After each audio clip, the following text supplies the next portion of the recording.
Começando mais um podcast Afroconsciente. Hoje, quarta-feira, e nós vamos falar sobre o engenheiro da família Rebouças, mas é o engenheiro André Rebouças. André Rebouças, e é muita satisfação falar do André, porque eu moro aqui na cidade de Sumaré, e aqui na cidade de Sumaré temos a presença fortíssima dos irmãos Rebouças, mas na presença de Antônio Rebouças. E hoje nós vamos falar sobre a história dele, a trajetória dele, a luta dele contra, na época, contra a escravização, né? Ou seja, um grande abolicionista, nem tanto o Antônio foi, mas André fortemente aí lutou para acabar com a escravização lá no seu período. E para isso, mais uma vez, nós temos a presença da doutora Leila, que é psicóloga, psicanalista e também escritora. Antes, quero dar uma boa noite, uma boa tarde para o Santo do Jóia. E agora sim, cumprimentar a nossa amiga, colaboradora, participante, doutora Leila Seliguiri. Boa noite e mais uma vez, obrigado por estar com a gente aqui. Seja bem-vinda. Boa noite, é um prazer estar aqui mais uma vez falando da questão do racismo, tentando trazer uma imagem positiva, né? E eu queria começar lendo uma frase muito bonita que eu vi do antropólogo e professor do Congo e do Brasil, Kabengele Munanga. Ele diz assim: a luta pela libertação do negro passa pela desconstrução das imagens negativas e pela reconstrução das imagens que o liberte da negação da sua humanidade. Nossa, fantástica! Fantástica essa frase. Muito boa. Ótimo para começar esse podcast. Isso aí. Vamos iniciar, então? Vamos iniciar, já tem uma reflexão, um comentário a fazer, né? Pode ficar à vontade, viu? Então, tem uma outra novidade que eu pretendo falar no final do podcast, que eu descobri um novo conceito da psicologia social, que se chama sofrimento ético-político. Nossa! E também, no final, nós vamos refletir um pouco sobre o que levou André Rebouças a tirar a própria vida. Importante. Muito importante. Mas antes nós vamos falar um pouco da trajetória de vida. Já que nós estamos falando de racismo, né? Então entender esse racismo até nessas situações, né? E aliás, principalmente nessas situações, enfim, de tirar até a própria vida, né? Pode, a hora que a senhora quiser, podemos começar. Então, primeira foto, né? E eu vou falando. O engenheiro baiano e articulador abolicionista André Rebouças foi eternizado no livro de Heróis e Heroínas da Pátria. Em outubro de 2024, ele recebeu essa honraria de Herói da Pátria. Bem, por que ele foi um herói da pátria, né? Nós vamos falar um pouco dos feitos dele, né? Ele nasceu em 1838 e morreu em 1898, então tem aí 60 anos de vida, né? 60 anos. Ele nasceu em Cachoeira, na Bahia, e foi o primeiro engenheiro negro a se formar na escola militar e um dos mais importantes articuladores do movimento abolicionista brasileiro. Ele é descendente de um alfaiate português que chegou em Salvador no final do século XVIII e casou-se com uma escrava alforriada. A mãe dele é Carolina Pinto da Silveira Rebouças. O pai dela era um rico comerciante de camada social alta. Então, a mãe do André tinha essa descendência de ser comerciante da classe alta. E o pai dele era um dos homens mais influentes do Império. Prestou serviço no Segundo Reinado e fazia parte da elite social e política. Então, a família Rebouças, né, tinha uma base financeira bem considerável. Bem, eles se mudaram para o Rio de Janeiro e ele e o irmão Antônio Rebouças ingressaram na escola militar e formaram-se engenheiros militares. Após essa formatura, eles foram estudar na Europa, teoria e prática em engenharia civil. Então, vamos pensar, 1861, quem podia viajar para a Europa? E só viajando para a Europa que você ia conhecer as tecnologias. Eles tiveram essa condição. Visitaram instituições de ensino, obras, fábricas, arsenais e portos na França e Inglaterra. Retornaram ao Rio de Janeiro em 1862 e começaram a fazer o seu trabalho técnico como engenheiro. E aí, doutora, a gente continua a história dele falando das obras dele, né? Lá na foto número 2, começa ali, tem uma foto ilustrando algumas das obras, né? As principais obras de André Rebouças incluem a Estrada de Ferro Curitiba-Paranaguá, o Plano de Abastecimento de Água do Rio de Janeiro e projetos de docas e fortificações. Ele também atua em diversas outras obras de engenharia civil, como ferrovias, portos, saneamento e abastecimento de água em outras regiões do Brasil, além de ser um inventor e pensador social. Olha a importância de André Rebouças. Nós temos ainda o Antônio, né? O Antônio faleceu em 1874. Olha, a expectativa de vida era muito curta naquela época, né? Aos 35 anos, em São Paulo. Que situação. Imaginar, doutora, que nessa época se chegava, enfim, né? A expectativa era em torno disso, 35, 40 anos, né? Mas ele foi acometido da febre tifoide, Febre tifoide. Isso foi depois de ele entrar numa mata para inspecionar obras do caminho de ferro de Campinas, Limeira, São João do Rio Claro, e aí ele não viu o seu principal projeto, que foi a ferrovia Curitiba-Paranaguá, que tem 110 quilômetros de extensão, sem ser concluído, isso em 1885. Exato. E essa foto é legal para a gente ver que quando tudo era mato, não existia nada. Tudo estava sendo estradas cortadas, produzidas, estradas de ferro, tudo era uma exploração, né?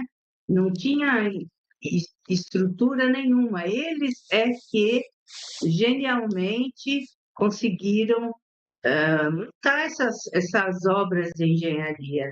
Isso que eu acho. A gente pensar isso hoje é uma realidade totalmente diferente, né? Que às vezes com essa inteligência artificial, só de uma imagem já dá para você ter uma ideia, mas no caso ali, né, doutora, ele teve que imaginar uma estrada, né? Para depois por onde iria passar, mais os estudos técnicos, né? E acompanhar, né? Todo o trabalho, a execução das obras, né? Uhum. Era uma coisa tudo novo. Tudo novo. Eles que desbravaram, né? É um grau de engenhosidade, de genialidade, né? Tudo isso junto. E aí, Sam, tem na foto, a foto 3. Cadê a foto? Vai aparecer a foto 3 aí, gente? Aí ele, legal. A ferrovia passa por 14 túneis que perfuraram montanhas, diz que a gente estava falando, o grau de dificuldade, né? Perfuraram montanhas e é considerada a maior obra de engenharia férrea nacional. Antônio Rebouças também foi responsável por outras 450 obras, entre pontes e viadutos. Antônio Rebouças, como a gente já falou, é irmão de André Rebouças. Ah, 450 obras. 450 obras, é muita coisa. Para a época, doutora, é uma imensidão, Aham. né? Pensar tudo Sim, isso, naquele momento que, como a senhora acabou de falar, o Brasil era desbravado ainda, né? Muitas regiões do Brasil. sim, era tudo mato, né? Tudo mato, montanhas e Então, árvores. é, eles, eles estudaram na Europa, adquiriram conhecimento, tecnologia e trouxeram para o Brasil. Conseguiram realizar 450 obras. E imagino Então, que, diferente lá de onde eles estudaram, doutora, é o terreno, né? É o terreno, as terras do Brasil que é diferente, né? De outras partes do aham, país, né? Quando ele se sim, descobre, e essa parte é interessante, quando ele se descobre negro, em 1870, aí nós estamos falando do André, né? Quando ele vai para aham, os Estados Unidos e não pode se hospedar em nenhum hotel de elite, não pode assistir à ópera. Aí ele percebe que lá não adianta ser um homem culto e ter boas conexões sociais. Aí começa o entendimento dele, doutora. Olha, eu sou aham. negro. Aliás, não estou tendo acesso. Já saiu aqui que já tinha escravização no país, chega lá. Eu estudei, sou um engenheiro respeitado no Brasil. Apesar de ser negro no Brasil, ele é reconhecido, né? Mas quando ele chega lá é que ele vive a realidade, que é a realidade de toda pessoa negra, né? Isso. Aqui ele vivia uma exceção de Perfeito. pessoa de classe alta, Amigo do imperador. reconhecido intelectualmente, mas lá ele sofre racismo. Ele nunca tinha sofrido racismo. Nasceu na Então, elite, no meio da elite, né? sim, sim. Então, ele se surpreende demais, né? É porque é a partir da cor da pele que ele é discriminado. Uhum. Não pode assistir ópera, entrar nos hotéis de luxo, como ele na Europa, no Brasil, só frequentava lugares de luxo. Sim. E nos Estados Unidos ele foi proibido. Então, isso chocou muito, né, o homem. É. E aí ele, gente, e aí ele é tratado sempre, aqui, a doutora acabou de falar, sempre a partir da pele, da cor da pele.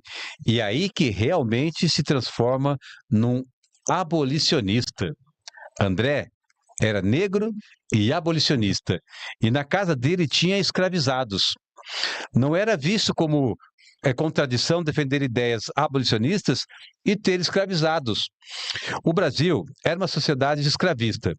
Tudo girava em torno disso. Toda a riqueza, toda a forma de economia girava em torno disso. Para ter dinheiro, para ter Aham, poder, para ter liberdade política, as pessoas tinham escravizados. Se hoje tem bens materiais, se hoje tem empresas, tem, enfim, se você é um executivo, tem um nome, tem um peso. Mas naquela época não era assim, né? aham. E dava status, né, E para dava você status. provar para os outros que você era muito rico e tinha condições, você tinha que dizer, eu tenho tantos escravos. É Era como se assim que hoje era você vivido. dissesse: eu tenho tantas cabeças de gado, tenho tantas propriedades, tenho tantas empresas, Portanto, né? por aí, por aí. Antigamente era uma forma de ostentação. Ostentação. Tra- Ostentação, exato. Tratar a pessoa negra como um objeto, né? Um produto, né? Que era assim que era tratado, né? Aham. Então, gente, né, passando essa parte. E aí, ele tinha que pensar no pós. Agora, doutora, eu queria que você participasse nessa. Porque agora, Tá. daqui a pouco a gente chega onde. Depois a senhora vai fazer reflexão, mas começar a pensar esse pós-abolição. Isso. Então, o André Rebouças, ele achava necessário que se refletisse sobre o que deveria ser feito com homens e mulheres, uma vez considerados livres, né? É aquilo que a gente conversou podcast no ano passado, acho que o último podcast, de como que nasceu a diferença social, a questão dos escravizados serem libertos e não ter uma casa, uma terra, Isso. um instrumento para trabalhar, nada. Então, ele já se preocupava, né, que tinha que se fazer alguma coisa para ajudar as pessoas que seriam livres.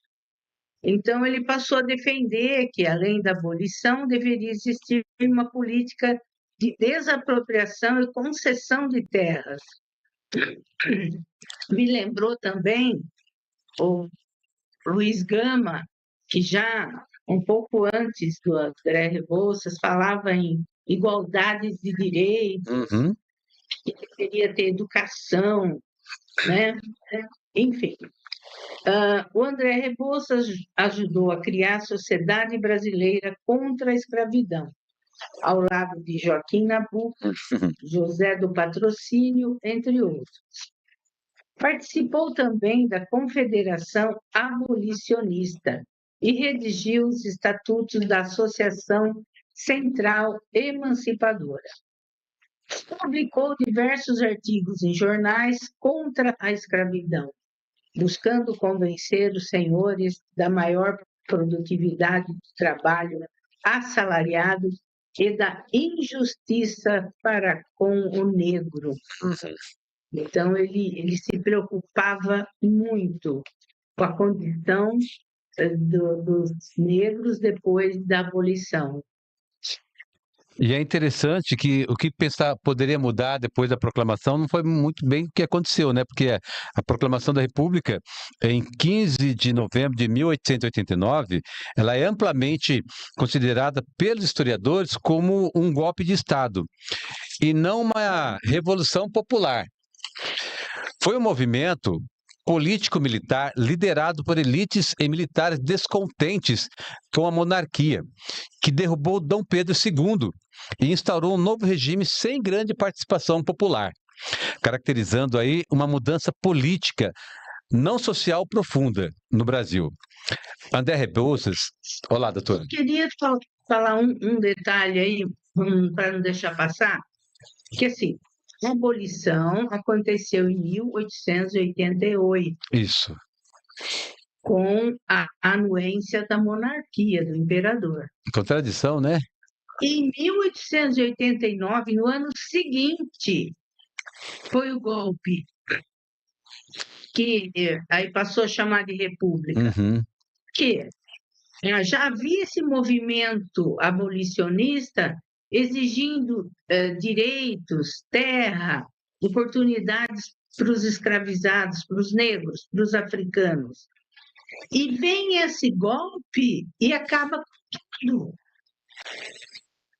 Porque num outro podcast que a gente já fez, a gente viu que a educação só foi autorizada em 1900 e pouco. Uhum. Terras, até hoje não aconteceu a reforma agrária. Até hoje. Foi um golpe para não deixar que nada disso acontecesse. Para não mudar nada, na verdade, né? É o que vem acontecendo no Brasil. Esse foi o primeiro golpe, né? Sim. É golpe atrás de golpe. Tentativas de golpe. E é interessante que deu esse golpe para não acontecer o que era a luta dos abolicionistas. Ou seja, não dá para. É claro, quando a gente traça de 88 para 89, até em 88 não foi uma libertação dada. Primeiro que foi uma libertação conquistada e segundo porque já estava afetando o Brasil economicamente. Os outros países já estavam censurando, querendo tirar o Brasil aí do grupo de países de troca de mercadoria, troca de economia. Só por isso o Brasil, então, encerra naquele momento a escravização dos povos africanos, né? E aí continua, gente. André Rebouças seguiu para o exílio com Dom Pedro II por ser um monarquista convicto, amigo pessoal do imperador e por sua profunda desilusão com a República. que via como uma continuação do poder das elites escravocratas, acabamos de falar isso, doutora, que não aceitaram a Aham. abolição e se opuseram às suas ideias de reforma social e agrária. Então, foi então que ele embarcou com a família imperial em 1889, após a proclamação da República, vendo-a como uma maldita república militar escravocrata. E uma Forte, traição. hein? Oi? Forte, né? Muito Maldita forte. República Militar É Escravocrata. tudo que escraviza, é tudo que maltrata, né? Enfim. Aham. E uma traição aos ideais de justiça para os negros libertos. Para os negros libertos, olha só. Culminando em sua deprimente jornada pela Europa e África. Então, após a morte de Dom Pedro II, em 1891, impulsionado por seu ideal de fraternidade universal, sua crença na evolução moral africana e a continuidade da sua luta antirracista e por reformas sociais, vendo na África uma oportunidade de aplicar seus conhecimentos e utopias longe dos canibalismos políticos do Brasil pós-abolição. E aí, Aham. ele vai viver na África por 7 anos. Viajou por partes do continente e viu a expansão da colonização europeia. Claro que para ele, com certeza, foi muito frustrante. África do Sul, Moçambique.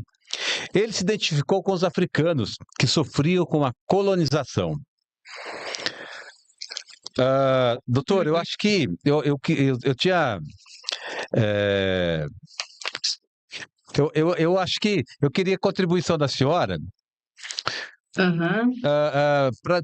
para explicar um pouquinho para a gente, ali na André Rebouça, quando ele sentiu uma profunda decepção e desilusão ali, Aham. continuando essa Sim, reflexão. sim. É, então, ele ficou 7 anos na África, né? E foi, assim, só decepção. Porque o que ele assistia lá? Ele achava que ele ia poder contribuir com essas ideias que ele tinha no Brasil. Imagina, ainda mais lidando com os europeus. Aqui com os brasileiros, ele não conseguiu Sim, levar suas ideias adiante, serem aceitas. Imagina lá com os europeus, né? Foi também uma fase possivelmente deprimente para ele, né? Até eu pesquisei um pouco sobre a situação dele ter tirado a própria vida e achei aqui interessante que existe um livro que se chama Cartas da África. O André Rebouças escreve cartas enquanto ele fazia essa viagem pela África. É um trabalho que eu encontrei na Alma Preta Jornalismo, editada pela historiadora Hebe Matos, do Laboratório de História Oral e Imagem da Universidade Federal Fluminense. Então, eu recortei aqui 3 frases de cartas que ele escrevia, para a gente ter uma ideia. uhum, Agora está bem claro que o levante de 15 de novembro de 1889 foi o início da expiação para o Brasil, o maior monopolizador de terra do mundo e, portanto, o mais satânico fator de misérias, peste, de fome e de guerra. Isso ele escreveu em 13 de dezembro de 1891. Aí outra. O Brasil vai expiar durante séculos sua ferocidade escravocrata nossa, e sua leviandade, seu parasitismo e sua crápula. nossa. Aí, uma outra, ele está falando que ele está lá na África. Ora, eu vim para a África não para caçar leões, como um lorde, mas sim para combater a escravidão e o monopólio territorial. Então, ele seguiu com essa ideia de querer proporcionar uma vida digna para o escravizado, Uhum. descendente, Sim. próprio africano, né? Então, ele só encontrou decepção. Bem, ele morreu na ilha do Funchal, em Portugal, em maio de 1898, né? Aí é interessante que estudiosos contam que ele teria se suicidado na Ilha da Madeira devido ao profundo abatimento pelo exílio e decepção com os rumos do Brasil após a abolição e a proclamação da República.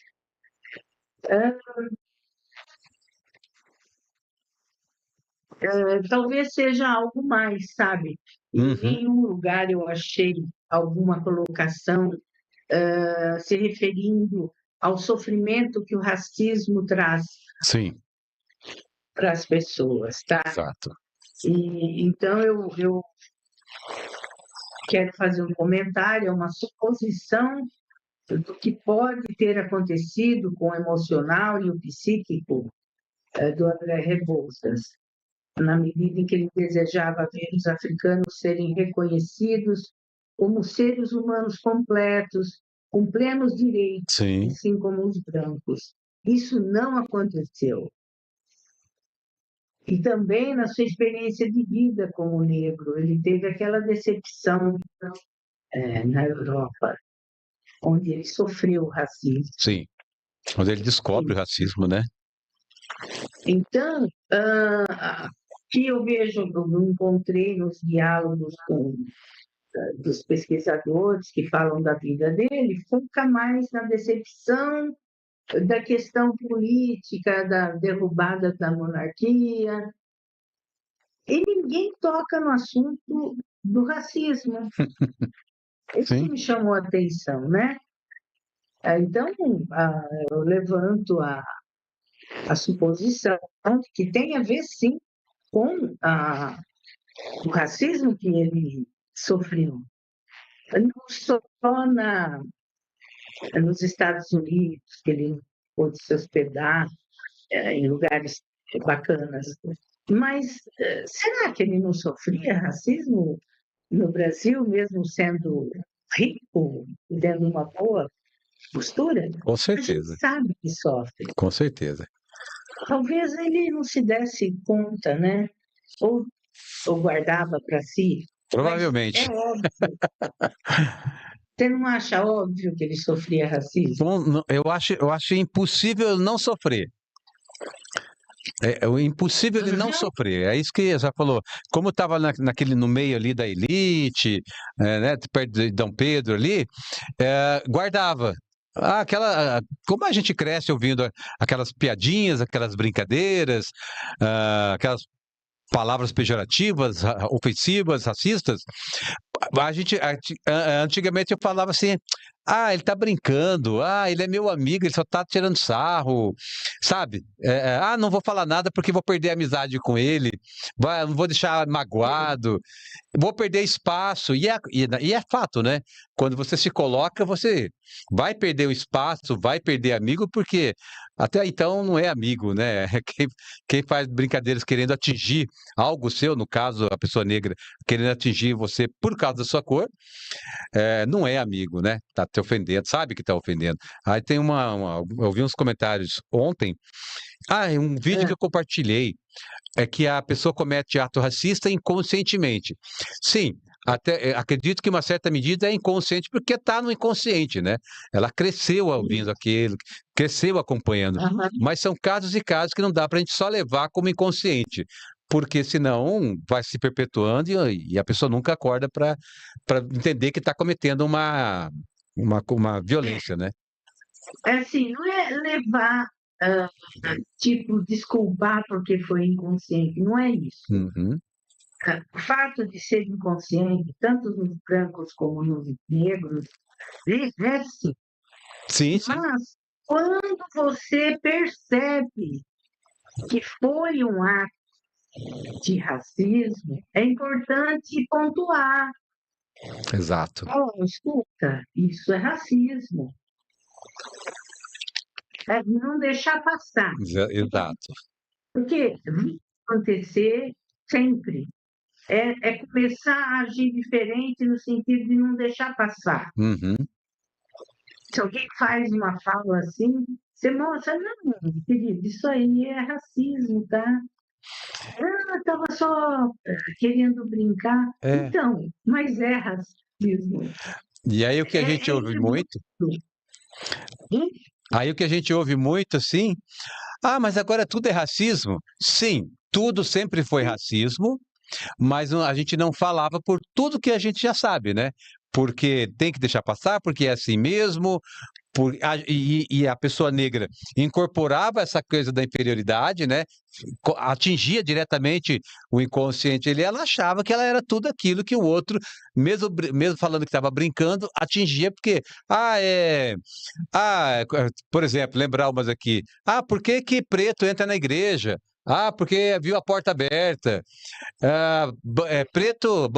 Branco andando é cidadão, preto correndo é bandido. E aí você vivia aquelas situações, a gente acabava rindo, a gente não, tô falando de mim, né?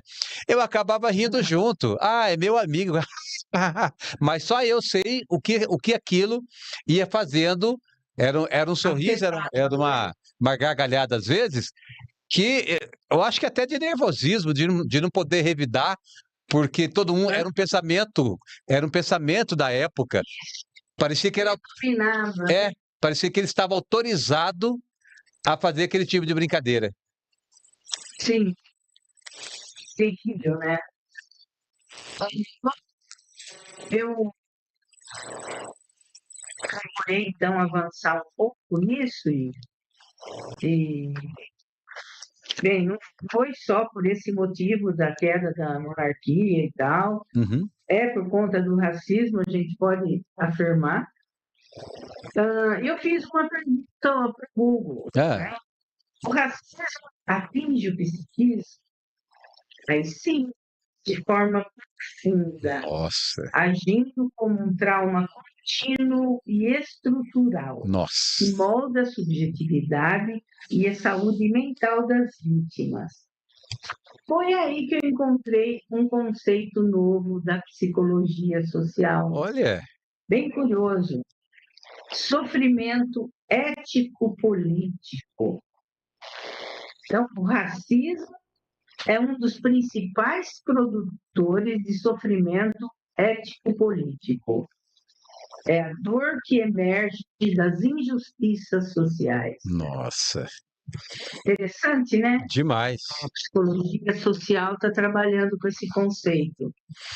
E é importante para que mais profissionais trabalhassem esse conceito, né?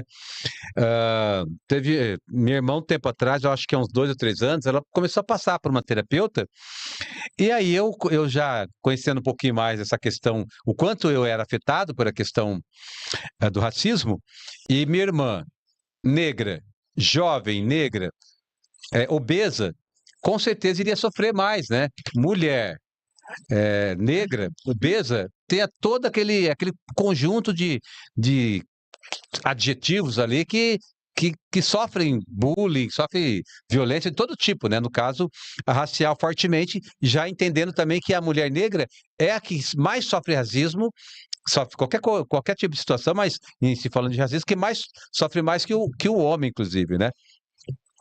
Numa escala aí na sociedade, a mulher negra é a que mais sofre em todos os sentidos, né? Na nossa sociedade. Aham. E aí eu falei com ela, falei, conversa com a sua terapeuta para saber se tem alguma coisa aí de sentimento de inferioridade por ser negra, né? Por ser mulher negra, por você estar acima do peso e tal. Ela levou para a terapeuta dela, mas a terapeuta dela, eu entendo, por não estar preparada para a abordagem, acabou comentando com ela, olha, acredito que isso não seja, porque aí ela tentou entender a situação que a minha irmã estava relatando lá para ela, mas não abordou a possibilidade da questão racial ali, naquele caso, doutora. Não considerou o peso dessa dor do racismo. Exato, exato. Então, É aí continuou, que e vai continuando, se perpetuando o problema, né?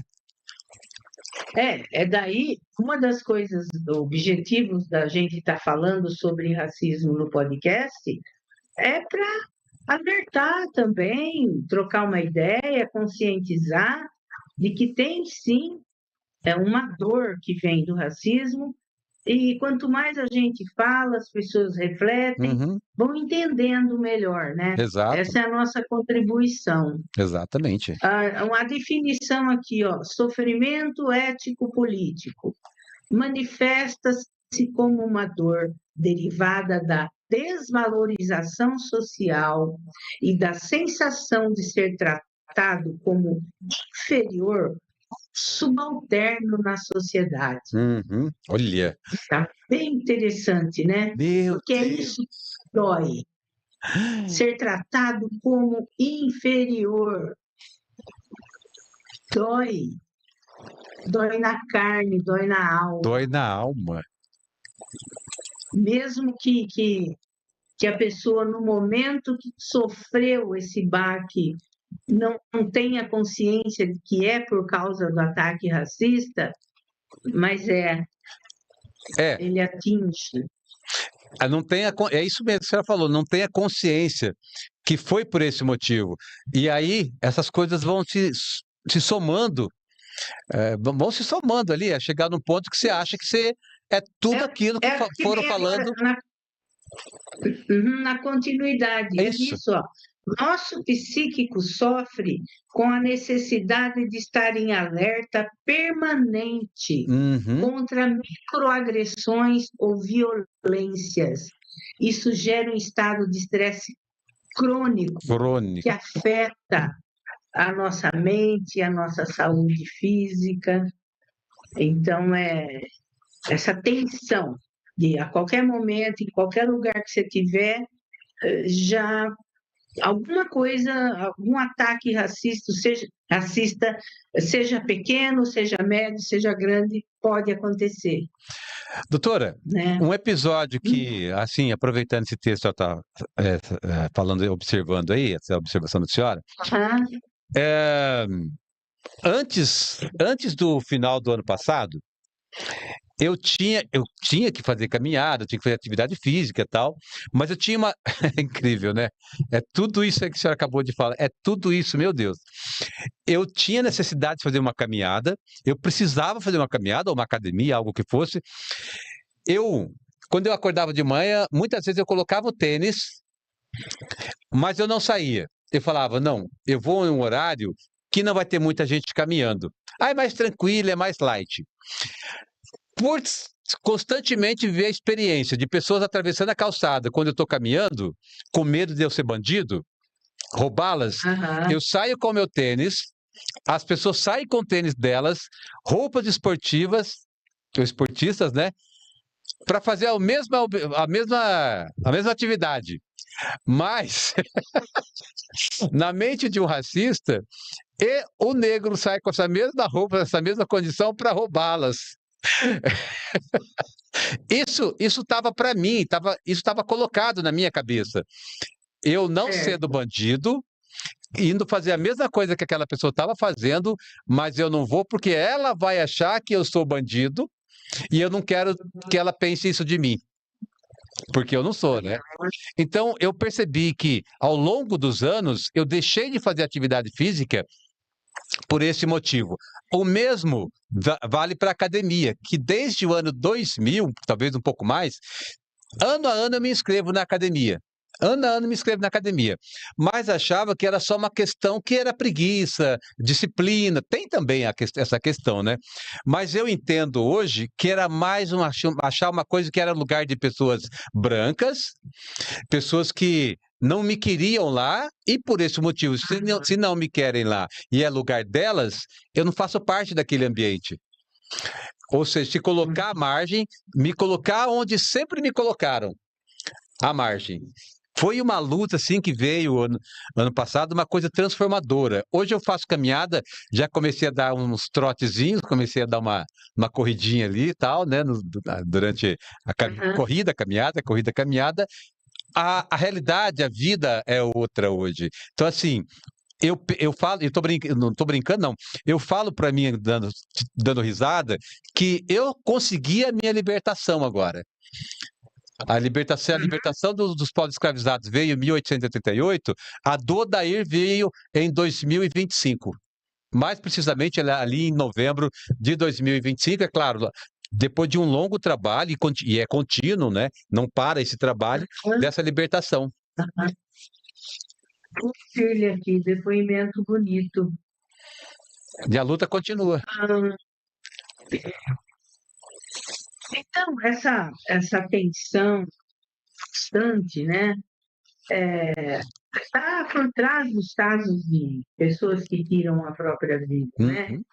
São casos extremos, a pressão estrutural e a falta de perspectivas geradas pela discriminação elevam o risco de comportamento de tirar a própria vida. Então, isso é um fator que já é detectado, né, Uhum. pela ciência. É o extremo do sofrimento, né? Tirar a própria vida. Eu assisti bastante entrevistas, palestras da psicanalista Isidinha Batista Nogueira.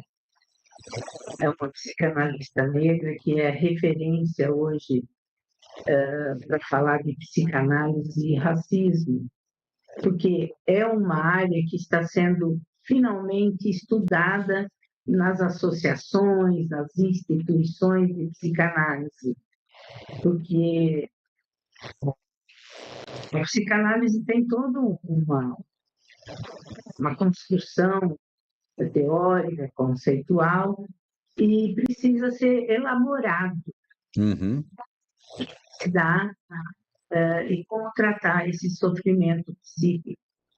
Bem, eu tenho ouvido muitas, né, palestras dela e eu recolhi aqui uma fala que é bem marcante, porque ela é negra, ela sabe o que é o racismo. Uhum. Então, ela diz: racismo é marca e causa da exclusão social. O racismo adoece. O racismo funciona numa lógica de sempre descartar. Nós, negros, vivemos sempre sob ataque de algo que a gente não sabe de onde vem e de como virá. Porque pode ser um ataque físico, ou psicológico, ou moral. Então, lidar com isso o tempo todo, sem nenhum descanso, isso adoece, deprime. A violência racista de sofrer possíveis ataques destrói de dentro para fora. A pessoa tira a própria vida por não suportar a dor da exclusão. Isso fragiliza, é perturbador, gera angústia. A humilhação e o desprezo marcam o inconsciente com traços na memória, marcado pela violência racista. Então, É muito forte, né? É profundo. Na alma da pessoa, da dor. Né? E para muitas pessoas negras, não reconhecer isso, ela tem a ideia de que se ela não assumir isso, que ela sofre esse racismo, que ela esse o tempo todo, como diz a escritora, o tempo todo sofrendo essa violência, parece que vai ser mais ameno, parece que ela vai viver melhor se é assim mesmo, e eu ouço muito isso, né? Aliás, eu ouço de pessoas negras que, não, eu nunca sofri racismo. Para mim é tranquilo, eu lido bem com isso. Enfim, né? E aí você tem que. Não tem muito. Na verdade, eu, como um leigo no assunto, ou seja, eu vivo isso, trabalho semanalmente ou diariamente para me libertar disso, né? Desse sofrimento, enfrentar, pelo menos ter condições de enfrentar. Parece que na cabeça delas, eu não ligo, mas não é, né? Essa não aceitar que é fato, que ela vive isso, deixa mais doente com o tempo, né? Então, o ideal seria reconhecer que sofre racismo Sim, e pequenas humilhações numa loja, pequenas humilhações num atendimento, mesmo dentro de casa, sim, a relação com filhos, com pai, né, familiares, pode sofrer sim, porque afeta todo mundo o racismo, exato. inclusive dentro de casa, na relação familiar.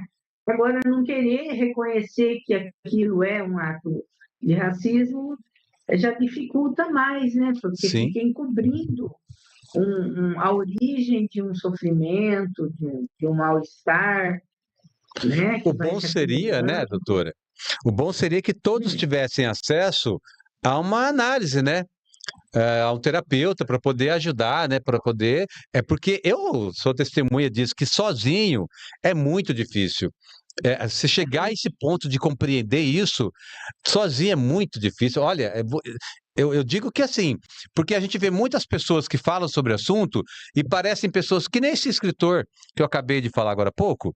Ele é um cara assim, um intelectual, um cara consciente, politizado, mas naquele momento ele ficou totalmente abalado a hora que a menina pergunta para ele como é que Aham, funcionava a questão de mesas, alguma coisa referente ali, como se ele fosse um empregado ali no restaurante. Então, assim, aham. não basta só estudar, não basta ter o conhecimento, é algo além. É algo além, é algo que a gente tem que trabalhar aqui. E sozinho é muito complicado, é muito difícil. Ajuda, né? Mas é muito difícil. Aham. Você, por exemplo, uma das coisas que a gente faz aqui é mostrar que os afrodescendentes são descendentes do continente africano, que tem uma história riquíssima de cultura, civilização, e que contribuiu muito para a história da humanidade, para a história da civilização humana. Conhecer isso é um fator de ajuda, Uhum. né? Saber que você não descende de escravizados, você descende de um continente enorme, diverso, que teve uma riqueza histórica magnífica. O que a gente tenta mostrar aqui aos poucos nos Isso. episódios, né? Quando a gente trata especificamente da história da África. Então, é uma maneira de você reforçar a sua autoestima, você ganhar uma referência, né? Ter uma identidade. Uma Eu identidade. descendo o que Marcon fez história, é a origem da civilização no planeta Terra. Isso é uma coisa, ajuda, Uhum. né, a crescer a autoestima. Mas é diferente você encarar um tratamento e expor a dor que está Totalmente. sentindo. Durante o tratamento, você vai poder reconhecer se aquela dor é do racismo, de um ataque racista ou não, que às vezes passa desapercebido. Sim, Enfim, você vai poder nomear suas dores, seus questionamentos, isso. vai ter um lugar para falar. E falando, botando para fora, você caminha, né? Exato. Você consegue elaborar e não entrar mais na jogada racista, né? O que é a jogada racista?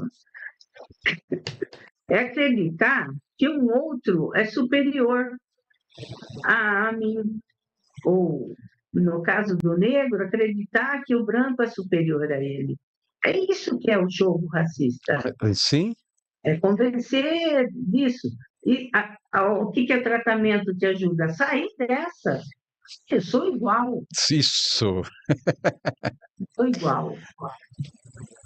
A Cláudia está fazendo um comentário aqui, doutora.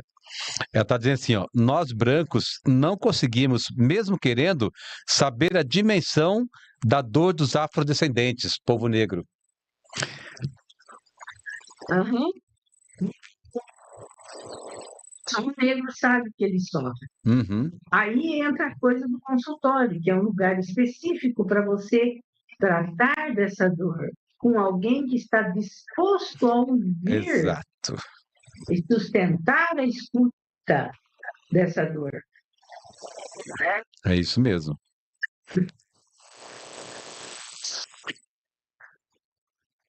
Enfim, Deixa eu aproveitar que eu estou aqui. A Cláudia lá, tá lá, né? Boa noite. Já deu boa tarde, mas já é de noite já. O Santa aqui também, boa noite. A Dona Nair, boa tarde. Agora boa noite. Seu Laerte, boa noite para todos. Deus abençoe vocês. Tudo de bom, graças a Deus. Beijo, seu Laerte, Dona Nair, Cláudio, Santo, tudo aqui. Doutora, dá tempo de passar o vídeo? Só acho que dá? dá, Dá sim, né? Pode ser? dá. Ô, Sam, você pode soltar o vídeo, por favor? Muito importante, hein?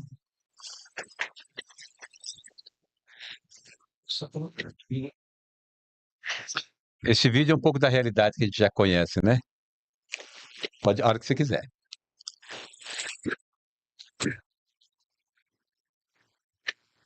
As agressões às mulheres foram postadas nas redes sociais em comentários feitos num vídeo publicado no dia 17 de dezembro.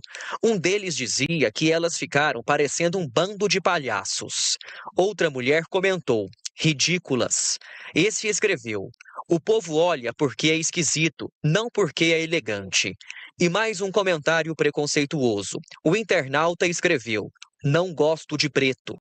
Toda essa injúria racial foi praticada contra um grupo de mulheres que fez um desfile em um shopping de Goiânia.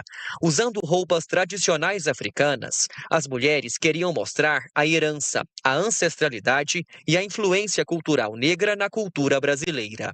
Mas o que era para ser um momento de pertencimento se transformou em ofensas, desrespeito e crime. Lá no shopping foi positivo, a recepção do pessoal foi positiva. As crianças abraçaram a gente, o pessoal elogiou: nossa, vocês estão lindos, estão as princesas. Só que quando a gente jogou o vídeo na internet, a gente começou a receber ataques racistas, até ameaças. Essas roupas, elas não são fantasias. São roupas que carregam um significado. As mulheres foram à Delegacia Estadual de Atendimento à Vítima de Crimes Raciais e de Intolerância para registrar um boletim de ocorrência. A polícia trabalha agora para identificar e encontrar as pessoas que fizeram as ofensas. Elas serão chamadas para prestar esclarecimentos aqui na delegacia. É isso. É incrível. É isso. Cadê, doutora? Isso, assim. Uhum. Né, doutora? Deixa eu voltar. Sobre beleza. Não, falar o quê? Pleno Traz, o quê? 2025? depois da... 26. 26. 26? Em pleno 2026? Não, é incrível, porque na internet eles têm coragem. Eu quero ver se eles falam isso pessoalmente na cara da pessoa. Eles não falam. Na internet, vixi. Terra de ninguém, né? Não tem coragem, não. Na internet eles metem o pau mesmo, mas eu quero ver pessoalmente. A internet dá liberdade de expor o ódio, Exato. né? A Exatamente. gente não teria coragem de dizer, como o Sam disse aí, na cara. Na cara. Expor esse ódio na cara, a pessoa nem tem coragem. Mas está escondido atrás de um computador e se acha no direito de... E olha, é muito estranho, porque eu falei, eu só vi beleza. E, de fato, são pessoas que se vestiram no estilo dos ancestrais, dos Sim. africanos. Uhum. E o que tem de feio nisso? Por favor, né? Super bem arrumadas, estilosas. Beleza, né? Agora, que esse ódio diante de uma cena de uma coisa bonita? Olha, violência, racismo, e eu vou colocar um pouquinho de inveja. Nossa, inveja, com certeza. Isso eu concordo. Vou colocar um pouquinho, porque, gente, é lindo de se ver, que é mais cor, que é mais alegria, que elegância numa roupa daquela. Só pode ser isso. Uhum. Violência a gente sabe que tem, racismo junto, mas tem ali um pouquinho de inveja. Inveja. Também. Porque tem a coisa de você ver o preto empoderado, né? Sim, O preto num lugar de destaque, de importância, de relevância. quem ele E pensa que ele muitos é? brancos odeiam isso. Sim. Agora, esses que odeiam isso são doentes. Ah, não, não dá É para dizer outra coisa, né? desequilíbrio emocional total. Não são pessoas saudáveis. E não é só para a questão racial, não são saudáveis para a vida delas não é saudável, né? Isso pode se aplicar à vida de modo De geral. modo geral, não tem como. Acho pouco provável que seja só numa questão, né? Aham, muito bem. Bom, vamos fechar? Eu queria anunciar, então, Opa! Pode ficar à vontade, doutora. podcast para quarta-feira, né? Nós vamos falar do ilustre psiquiatra Juliano Moreira, Perfeito. que trouxe a psicanálise para o Brasil. E Vai aí? ser, assim, um assunto muito, muito legal para vocês ficarem curiosos e conhecer uma figura ilustre, Vai ser muito. negro ilustre. Mais um, né? É verdade, mais um. Doutora, ficamos combinados então na próxima quarta-feira, 17h45? Combinado. Mais uma vez, é um prazer estar com a senhora aqui, compartilhando esse momento tão especial do podcast Afrodescendente. Muito obrigado, viu? Eu que agradeço. Uma ótima noite. Até, tchau, tchau. Sam, valeu. É isso aí. Gente, amanhã então, às 18 horas, estamos de volta com o podcast Folha de Sumaré. Às 18 horas, hein? Não perca. Já, você que está aí ainda, se inscreve, toca no sininho para receber as notificações e a gente se encontra. Valeu, tchau, tchau. Boa noite.